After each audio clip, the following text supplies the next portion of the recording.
Assalamualaikum warahmatullahi wabarakatuh. Terima kasih banyak karena telah menyempatkan waktunya untuk menonton video presentasi kali ini. Pada video presentasi kali ini, kelompok kami akan membahas topik mengenai pemikiran ekonomi pada masa 3 kerajaan besar.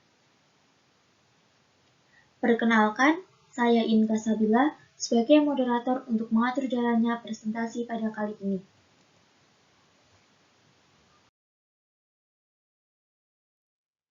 Sebelum masuk ke videonya, izinkan saya memperkenalkan anggota dari kelompok 4.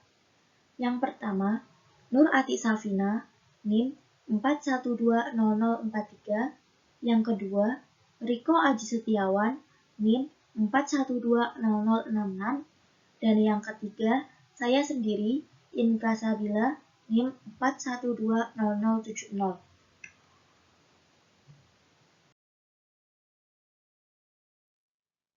Materi yang akan dibahas pada video kali ini yaitu 1. Kerajaan Utsmani, meliputi sejarah Kerajaan Utsmani, kemajuan Kerajaan Utsmani, dan kemunduran Kerajaan Utsmani.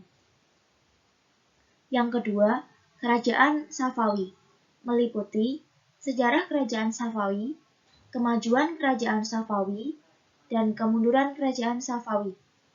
Yang ketiga, Kerajaan Mughal, meliputi sejarah Kerajaan Mughal, masa kejayaan Kerajaan Mughal, dan kemunduran Kerajaan Mughal.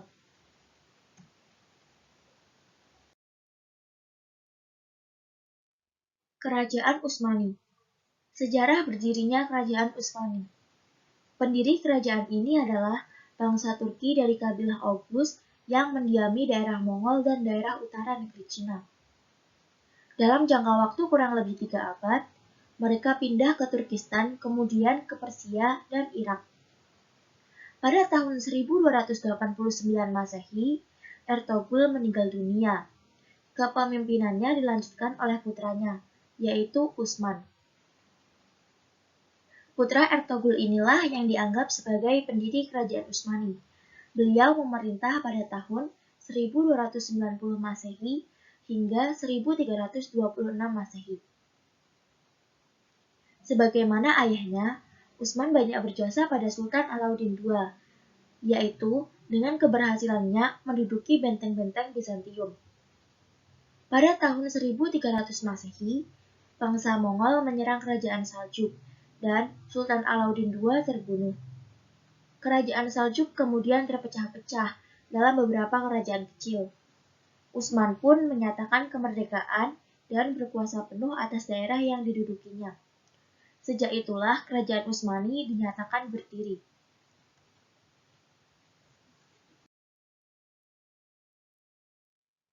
Kemajuan Kerajaan Utsmani.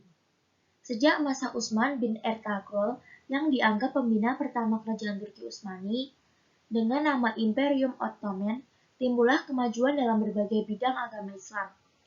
Turki membawa pengaruh cukup baik dalam bidang ekspansi agama Islam ke Eropa.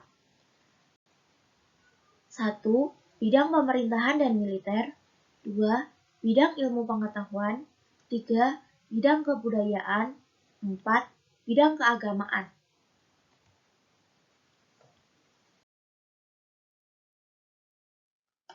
Kemunduran Kerajaan Utsmani. Banyak faktor yang menyebabkan kemunduran Kerajaan Utsmani.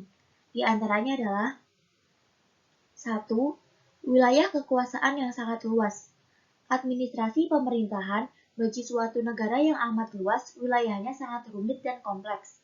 Sementara, administrasi pemerintahan Kerajaan Utsmani tidak beres. Di pihak lain, para penguasa sangat berambisi menguasai wilayah yang sangat luas itu, sehingga mereka terlibat perang terus-menerus dengan berbagai bangsa. Hal ini tentu menyedot potensi yang seharusnya dapat digunakan untuk membangun negara. Yang kedua, heterogenitas penduduk.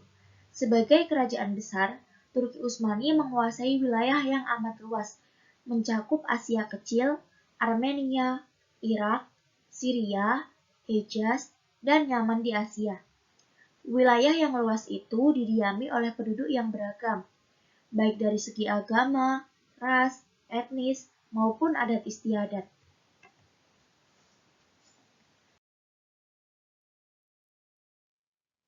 Yang ketiga, kelemahan para penguasa.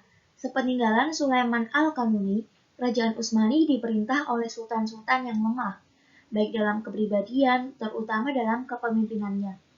Akibatnya, pemerintahan menjadi kacau. Kekacauan itu tidak pernah dapat diatasi secara sempurna, bahkan semakin lama menjadi semakin parah. Yang keempat, budaya pungli, korupsi. Pungli merupakan perbuatan yang sudah umum terjadi dalam Kerajaan Utsmani. Setiap jabatan yang hendak diraih oleh seseorang harus dibayar dengan sogokan kepada orang yang berhak memberikan jabatan tersebut. Yang kelima, pemberontakan tentara Jenisari. Kemajuan ekspansi Kerajaan Utsmani banyak ditentukan oleh kuatnya tentara Jenisari. Dengan demikian, dapat dibayangkan bagaimana kalau tentara ini memberontak. Yang keenam, merosotnya ekonomi. Akibat perang yang tak pernah berhenti, perekonomian negara merosot. Pendapatan berkurang, sementara belanja negara sangat besar untuk biaya perang. Yang ketujuh, terjadinya stagnasi dalam lapangan ilmu dan teknologi. Kerajaan Utsmani kurang berhasil dalam mengembangkan ilmu dan teknologi, karena hanya mengutamakan pengembangan kekuatan militer.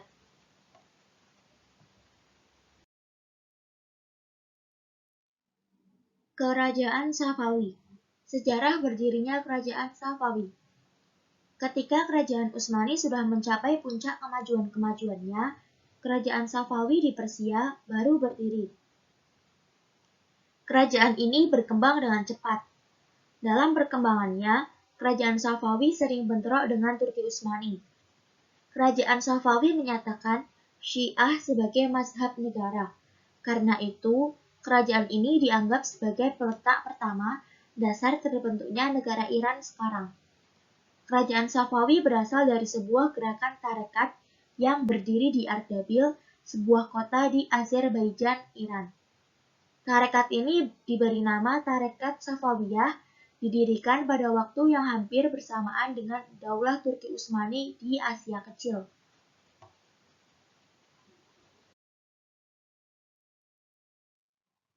Kemajuan pada masa Kerajaan Safawi. Beberapa kemajuan dalam berbagai aspek pada masa pemerintahan Kerajaan Safawi antara lain sebagai berikut. 1. Bidang politik dan pemerintahan. 2. Bidang ekonomi. 3. Bidang ilmu pengetahuan. 4. Bidang pembangunan fisik dan seni.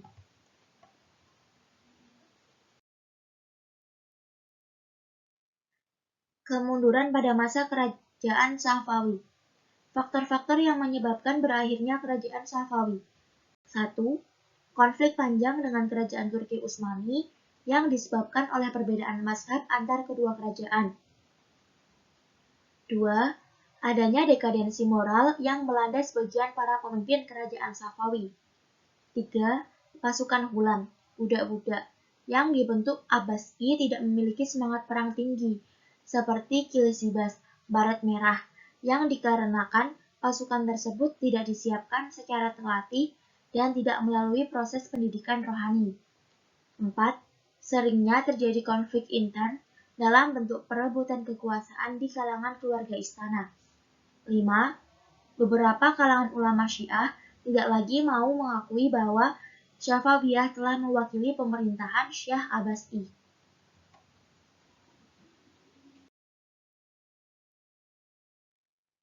Kerajaan Mughal. Sejarah berdirinya Kerajaan Mughal. Kerajaan Mughal berdiri seperempat abad sesudah berdirinya Kerajaan Safawi. Jadi, di antara tiga kerajaan besar Islam, yaitu Kerajaan Mamluk di Mesir, Kerajaan Utsmani, dan Kerajaan Safawi, kerajaan inilah yang termuda. Kerajaan Mughal bukanlah kerajaan Islam di anak benua India. Awal kekuasaan Islam di wilayah India terjadi pada masa Khalifah Al-Walid dari dinasti Umayyah. Penaklukan wilayah ini dilakukan oleh tentara Bani Umayyah di bawah pimpinan Muhammad ibn Qasim. Kerajaan Mughal mulai berkuasa sejak tahun 1526 sampai tahun 1707 Masehi. Kerajaan ini memiliki sultan-sultan yang besar dan terkenal pada abad ke-17, yaitu Akbar tahun 1556 sampai 1606 Masehi. Jengahir tahun 1605 sampai 1927 dengan permaisurinya Nurjanah. Syah Jahan tahun 1928 hingga 1658 Masehi. Dan Aurangzeb tahun 1959 hingga 1707 Masehi.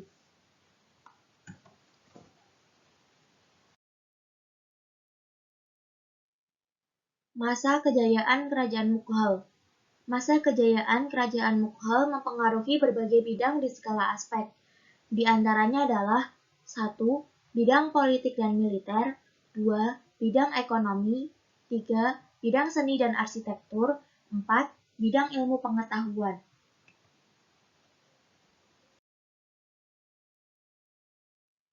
Masa kemunduran dan kehancuran Kerajaan Mughal.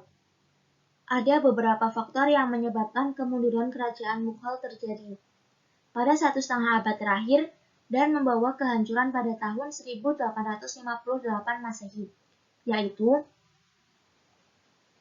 1. Melemahnya pemimpin para pelanjut Raja Aurangzeb. 2. Suksesi kepemimpinan di tingkat pusat menjadi ajang perebutan. 3. Sikh di bagian utara semakin lama semakin mengecam. 4. Inggris diizinkan menanam modal di India didukung dan semakin kuat menguasai wilayah pantai. 5. Gerakan separatis Hindu di India Tengah.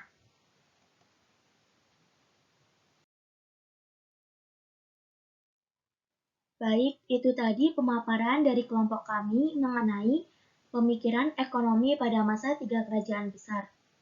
Apabila teman-teman ada yang kurang paham atau ada yang ingin ditanyakan, bisa melalui grup WhatsApp. Sekian video presentasi dari kelompok kami. Terima kasih sudah menonton video pemaparan materi mengenai pemikiran ekonomi pada masa 3 kerajaan besar.